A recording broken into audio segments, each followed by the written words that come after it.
It is too early to speculate. I would encourage people not to speculate.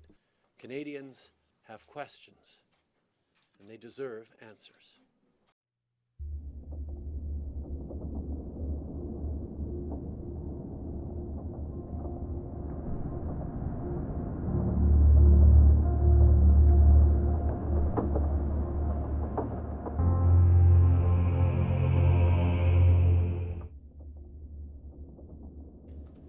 This somber day comes in the wake of deeply concerning events in Iraq.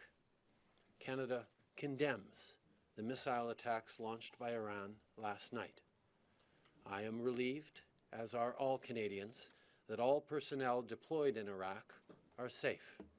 We continue to press in all our conversations, including with the President, for a de-escalation of tensions in the region, for a path forward that will ensure stability in Iraq and a continued fight against Daesh. That is something that we all agree on.